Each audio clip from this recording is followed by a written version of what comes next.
by the power of Grayskull.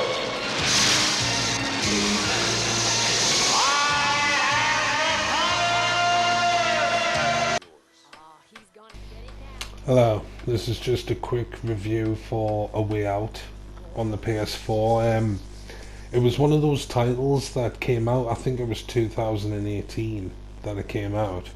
And at the time I remember thinking, oh, I wouldn't mind playing that, but because it's multiplayer, it's like an online multiplayer only, so you need somebody else online to help you play. Or you can, if you're in the same room, you can play against each other like locally, or you can play against each other online. Um, so I had to wait until my friend had enough space on his hard drive to like put the game on his computer on his side. But what's good about this is that only one person needs to buy the title. I got it on a discount. It was a couple of months ago. It was only $7.99 a couple of months ago, and I thought, oh, I'm going to get it, and then I missed like the end date. The discount ran out, and I was like, fuck, I missed it. So this time it came back on discount. It was only $4.99, so I was like, definitely going to get it this time, so I don't miss it. So if you, I think the discounts ran out now, but if you keep your eyes peeled, then you might pick it up on a discount 1 month if you just keep checking on it every once in a while. Like I said, it's from 2018, so it's not that expensive, even full price. I don't think it's about 15 quid, but I would say it's worth the 15 quid, even though I only paid a fiver for it. It's definitely great fun. But like I say, the only thing that lets it down is that you have to have two people to participate. But on the plus side, like I said, there's only one person needs to buy the title, and then the other person can just download the demo from the PlayStation Store, and then you can invite them as a player to come and join. So it's good, and it's got its pros and cons. But apart from that, I think it's great. I've got my friend to come and join us. He's Leo at the moment with a green shirt on playing baseball, and I'm Vincent, who's got the brown jacket on.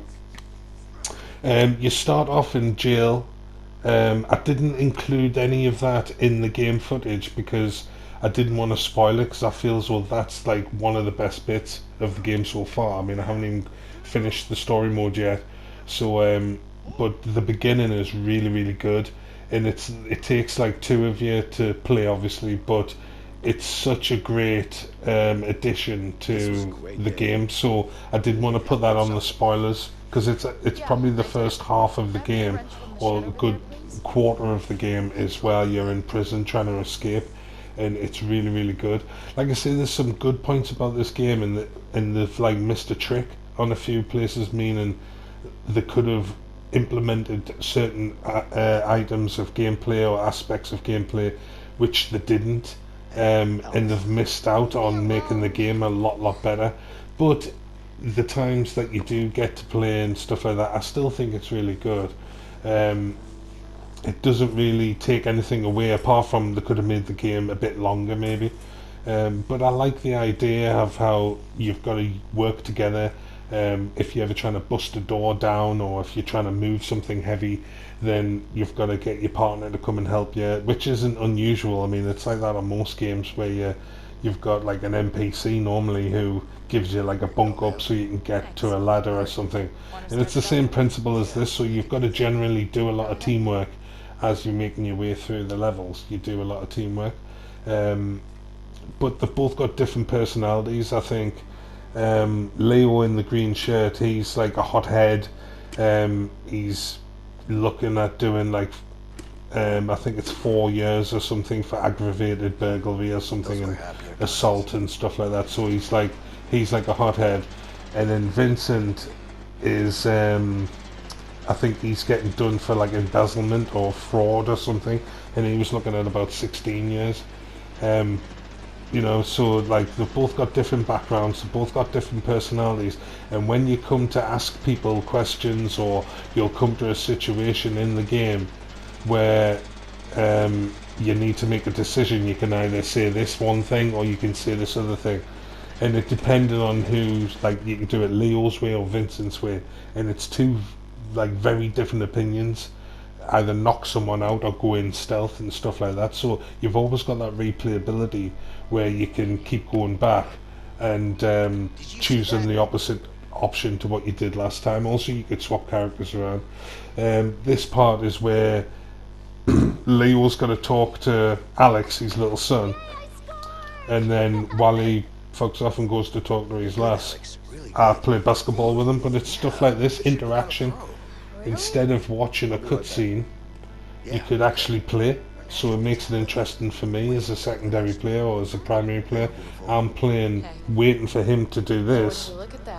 So in the meantime, I should be playing basketball, and then the screen opened up. I was like, oh great, it's giving me the opportunity to play. So that's exactly what I was talking about before, like how they've missed a trick sometimes. This time, they've done exactly what I was expecting, giving me the opportunity to play basketball to keep me entertained while he's off doing his bit of story. Where most of the game, there's a lot of sections where it shows you a cutscene of you fighting someone or of you driving away in a car, whereas I feel as though that could be gameplay and it would make a much more enjoyable game for the player if you could be more interactive throughout the game. There's a lot of sections where it's just cutscene and you're like, oh, that was a great cutscene, like a great action shot. I wish we could have played that, done that jump in the car over the police barricade or something. I wish that was gameplay instead of us just watching it on a cutscene. But apart from that, I mean, that's just them. Obviously, it's easier to make a cutscene than it is to implement it inside some gameplay. But the locations are varied. Like you can see, we're on a construction site here, and you've got to do things like go around asking people and getting information off people. And it's not. They do. I think sometimes they'll hold your hand a bit too much, meaning they'll show you exactly what to do without really giving you a chance to like explore and work it out for yourself. I think there's a lot of games, I think Tomb Raider's like that, where it doesn't show you what to do, but if you're stuck and you still haven't made any progress within 5 minutes, it'll give you a hint on the screen. It'll give you like an automatic hint, or you can turn that off in the options. But still, it's like it would be nice if they just left you to try and work it out. Wait until you get stuck and then give you a prompt, or maybe you could have an option to press a button or a direction and like try and turn the hints off if you don't want to be helped at all. But I think they could have made it a bit difficult. It's like whenever you come to vault a wall, they've got an X prompt, and whenever you've got to punch someone, there's a square button prompt. And it just seems like instead of maybe for the first few first 10 minutes, they should maybe do that, where you're trying to break out of prison and they'll show you the basic options. But doing it every time, because now we're well established with what the buttons are, it seems like you can't even turn it off in the options. So it's just it's too easy. This is where me and my friend we were laughing. We were on the party together and we were laughing our heads off because I'm trying to win, he's trying to win, and we would like pressing the button really hard for ages, and we kept he kept about to win, and then I would bring it back, and honestly I just give up in the end because I couldn't stop laughing, and we were like both laughing our heads off while we were doing this. It was hilarious, and I just give up because I couldn't stop. We could have just kept going forever, but like I said, the interaction between you and your friend, whoever you choose to play, it's great because they do incorporate a lot of multiplayer aspects to the game to make it more enjoyable. Where you've got to work in tandem to open something or help yourself escape or get to a higher level or something like that. You don't have free reign of being able to just jump or punch whenever you want. It doesn't give you that option. Like I said, they only let you punch if it's telling you to. They only let you grab someone from behind and choke them out if it's telling you have to, which is a bit shit. They should give you free roam, like Hitman or something, where you can just walk around and you've got to try and figure out how to get to the target or whatever you're trying to do. So I think that if they just didn't hold your hand as much, and I think if they didn't have the button prompts on the screen all the time, or there was an option to turn it off, I think that would be much better. Or maybe have different difficulty settings. If you have it on easy, then the button prompts are always there. If you have it on normal or hard, then obviously it gets harder and things become more. Also, if you're sneaking around, you see some security guards, and they've got like yellow triangles above the head, and you know, stuff like that that could leave out or have the option to take off. This is interesting because when Leo goes over and he pushes him off asleep, and then my friend was like, you go over to him and see what happens. So when I go over to him, it's a totally different reaction and different thing. If you watch. Oh my God, watch out! Oh, what the hell is going on? What are you talking about? See, I think it just depends on who you are, so it's fun in that respect.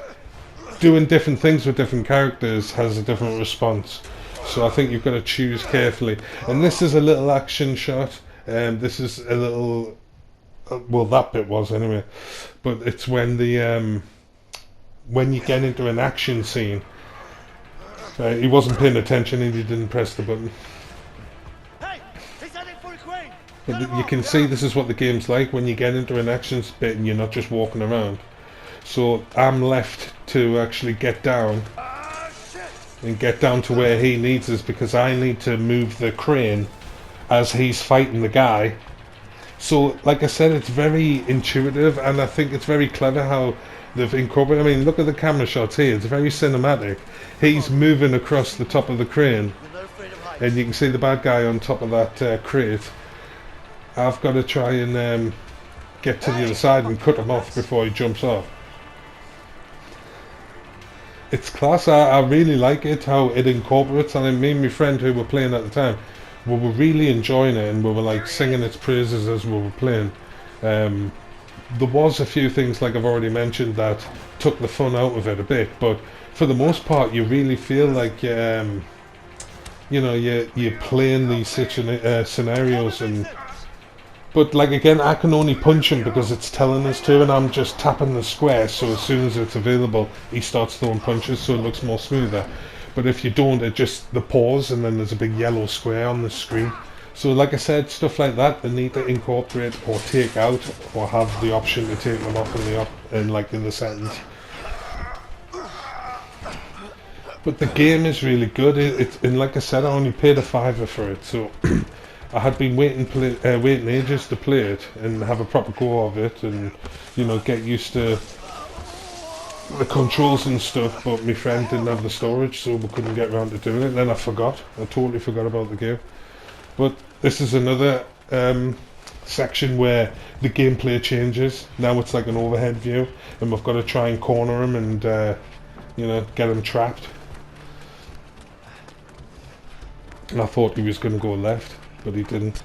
But for the money, and even for 2018, like my friend who was streaming it from obviously his side, he kept saying, oh, the graphics are really clear, they're not like glitchy, or there's no lag or anything like that, so that's obviously good. And his connection isn't the strongest, so I think that just goes on the game. It's a reflection on how good the game is. But something happened and I need to be. But I suppose the story's okay. You get like obviously both characters' stories of why they've went to jail and like what they're trying to do, and it's like a movie really in that respect. You do get a chance to have you know, like a connection with the characters or emotion. You get bothered about them, which is the aim of the cutscenes and the storylines and stuff like that. So normally I'm not for all that. I couldn't be bothered with that. I've played enough computer games now where it's like it's just paint by numbers, most of the storylines. It's very uninteresting. There's a few games that have really good storylines. But this is a really good part of the game. It's like there's a hitman chasing us. So this is another time where we were like, yeah, this is really good, this game, we're getting into it. And the screen actually splits into 3. It shows you the hitman coming all the time, and then it shows you like both of our gameplay. So, and you can see the other guy's screen, obviously, so I can see what he can see and he can see what I can see. So you've got to work together, and it is in its essence just a multiplayer game. I think the game's only actually 10 hours long I know. of actual gameplay, so that's not that much considering. But if you take your time and you search, even though there's nothing to collect, but you know, if you just take your time and have a look around, appreciate the level design, appreciate the graphics and stuff, I'm sure you'd get about like 12 to 15 hours out of it. So either way, it's still worth the money. I think it came out as a AAA title to begin with. I'm not sure. I think it's from a French game studio, come to think of it. So I don't think it is a AAA title, but it's definitely it's not shit. You know what I mean? It's worth the money, whatever you pay for it. I think the most I would probably have paid for it back in the day would have been about 20 quid, 15 to 20 quid. But now it's less than a tenner, so it's definitely worth playing. But the only downside, like I said at the beginning, is that you need somebody who's going to be on like online with you at the same time, trying to like play uninterrupted. You know, you don't want to, oh, can I just pause it, or this, that and the other when you're in the middle of an action sequence. You don't want that. But yeah, it's like I said, I can't like keep praising it because I did enjoy it, apart from the odd bits where it's telling you, you know,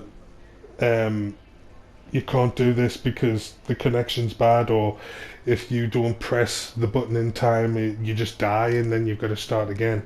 They could have made it better. They could have had it where it's more free roam, because the levels are very linear. You know what I mean? Even it's like the illusion that you can search, but really, ultimately, you've only got one place you can go. So it's very straight line. It doesn't really give you a choice to like explore or find things. Like you said, there's nothing really to collect. They should have things to collect in the items. You know, but it's one of those things. There's plenty of multiplayer games like this, a bit of Connect 4, and you've seen the darts, and there's arm wrestling, and there was shooting. We've done shooting at the shooting range kind of thing. So there's lots of multiplayer aspects, but like I said, they do hold your hand for a lot of it, and they do show you exactly what to do without letting you just trying to figure it out yourself first. So it's not too bad. It does seem a bit easy. I don't think I was even able to set the difficulty. If I think about it, I don't think there is even a choice. I think it just happens. It's like a default difficulty. So it's not that hard. Sometimes you get a bit stuck thinking, what should we do? What do we need to do? But it always seems to tell you at the top corner, like eventually what your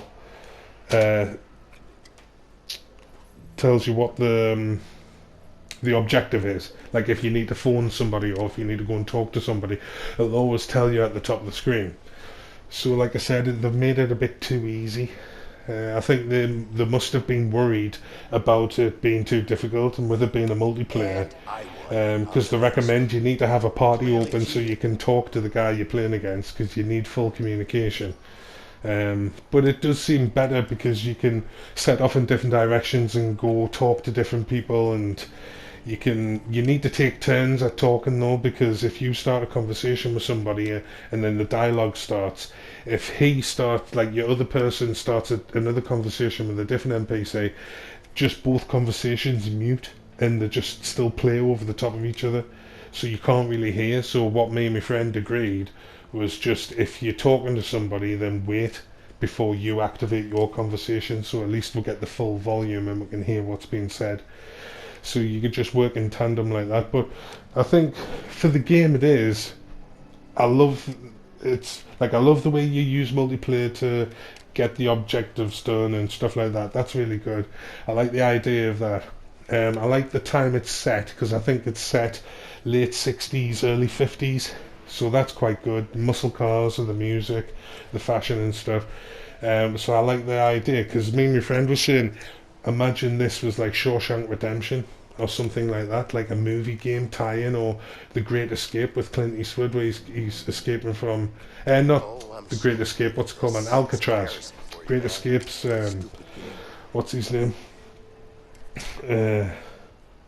Steve, Oh fuck, I forgot. But I saw movie tie-ins. You know, what I mean, it could be work like Back to the Future. Imagine having a multiplayer, two-player Back to the Future. One person's Marty, the other person is Doc, and you're working together. Similar kind of game, but it's just set in Hill Valley or whatever. Like, they could use this format and create on it. Don't make it so easy. Expand the levels. Make this collectibles or something to collect or something like that. Like, give them more of an objective than just to play the storyline. But think you could do Blade Runner, you could do The Fugitive or Harrison Ford. Any game would any movie, sorry, would really translate into this game style where you're using multiplayer or you're just actually replaying the storyline of the movie. But either way, I like the game. It's definitely worth the money, and if you like the look of it so far, then I would definitely go and buy it or look on the PlayStation Store to see if you can find it. But that's it really. So if you like it, definitely go and buy it. I recommend it. Like, so that's it. See you there. You are a smelly pirate hooker.